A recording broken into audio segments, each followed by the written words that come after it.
a math aide or an engineering aide, but a computer was the original title. And that's sort of like what you saw in Hidden Figures, what the women were doing, making calculations about the space program in the case of Hidden Figures, but in my case, using calculus, geometry, and statistics to calculate helicopter flight test data. And along the way, during my summers as a computer, I discovered technical writing and editing. My boss, Ken Farrell, handed me a report one day, a draft, and said, "You're a good writer and you understand the technical content. Make this report make sense." And one of his reports that I worked on is in the upper right in this slide. I was also introduced to computers. We had a mainframe computer that took up a whole room and needed special cooling and all of that.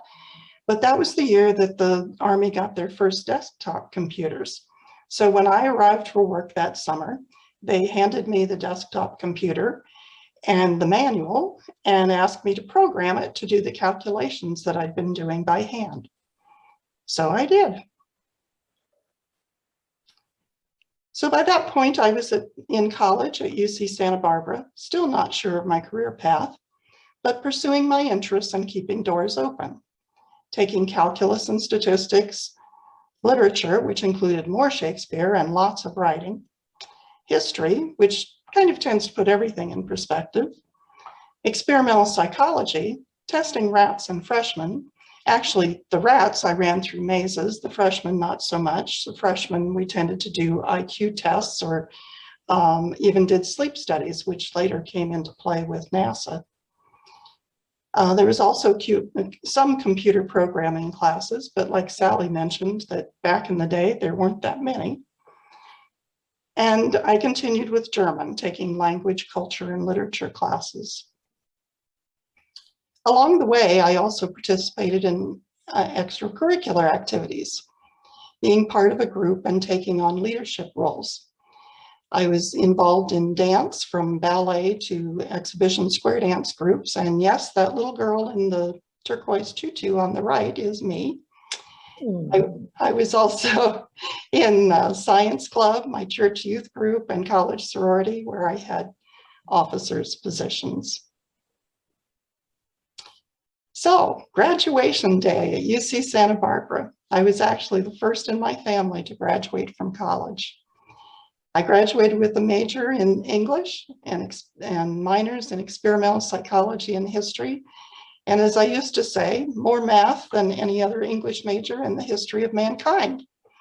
Mm-hmm. However, I have one example to share that probably has more math than I do. So, now what? Well, it was still not a straight path. There were challenges, a poor economy, few jobs, but I got a job as an order clerk at NCR Business Systems, which gave me more exposure to computers and business. About a year later, my father passed away and I moved home to help my mother and brother. But while I was there, I earned a teaching credential and I met my future husband.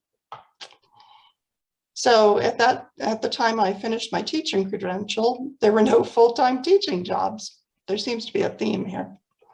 So I worked as a substitute teacher, then at the County Department of Public Social Services, and then Social Security, all of which gave me more computer experience. And being at Social Security, I now had opportunities to move to other federal jobs.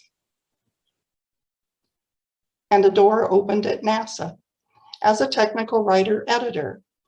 And all of a sudden, all of my unrelated skills were put to work. My writing and editing came in handy since I was responsible for reviewing and revising research reports. The math and science, because I was required to have some knowledge of the technical subject matter, including complex math, and the experimental psychology. So I was definitely familiar with the experimental methodology and with human factors research in particular, where you research the interaction between the pilot and the aircraft. Along the way, I continued adding tools to my toolbox, taking night classes at the community college, more computer programming, more business classes in accounting and business law. My husband and I got a home computer, an Apple II, and experimented with programming it and also even did some electronics work on it. And then we joined other friends from work and started an Apple Computer Club. Along the way, we served as co-presidents and newsletter editors, and we were on a committee that put together a community technology fair that attracted lots of major exhibitors, including Apple Computer, and attracted about 1,100 people to our first year's conference. So I was promoted at one point, or at some point, to publications supervisor, and I was able to use more of my unrelated skills.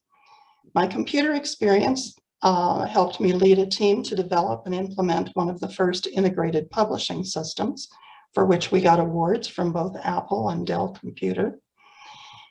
And my teaching and speaking came in handy because I was now training engineers in technical writing, chairing meetings, giving presentations, advocating for funding and systems development. And of course, there's leadership involved with being a supervisor, plus I was coordinating major technical conferences and leading technical teams for systems development. I also was able to take advantage of educational benefits at NASA. Many companies and government agencies will offer educational benefits. So I got a master's in public administration through Golden Gate University, and I attended a 10-week fellowship in business administration at Simmons College in Boston, all of which NASA paid for. With another NASA promotion, I became a contract technical manager, responsible for the technical performance on the contract in all these fields you see here, coordinating a team of 40 or 50 NASA technical managers and overseeing technical services performed by about 200 contract staff. And I was also responsible for the business and financial management on the contract, writing contract statements of work and managing a budget of what was then about 20 million and is now about 33 million today. And of course, working at NASA, there was always interesting work. You see the two pictures at the bottom are the space shuttle approach and landing tests and a space shuttle landing. And we were doing research on experimental aircraft, including the YF-12 on the left. That's the plane that flies at 3 times the speed of sound. And on the right, the X-29 forward swept wing, which was an experimental airplane to test different configurations that would give us more maneuverability. And I worked with interesting people. One of those was Sally Ride, who, by the way, also had an English major, but she went on to get her PhD in astrophysics, so I'm pretty sure she had even more math than I did. She became the first US woman in space and later a UCSD physics professor.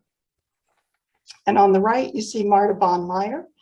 She was an aeronautical engineer and the first woman flight crew member on the triple sonic SR-71. And in her spare time, she was a champion aerobatics pilot. So in the end, I used all my tools, skills, and interests at NASA.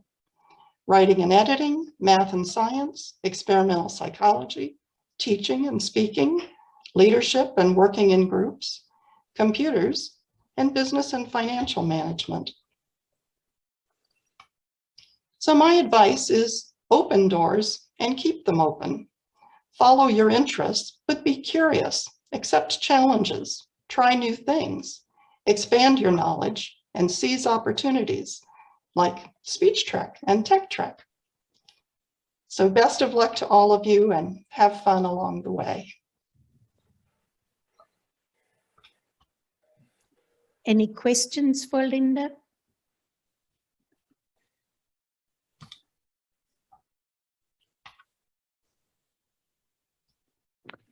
That was great, Linda. And we're going to be closing off shortly. I wanted to just say to everybody, thank you for coming and participating. And one thing we all learn in life is you get out of something in relation to how much you put into it. So when you're at camp, whatever you're involved in, get involved, stay connected, learn, and have lots of fun. And we're very excited to have you in the camp. I am going to send you one other thing. Well, I wanted to ask you while I'm talking, have you ever seen one of these? Well, I thought this was just amazing.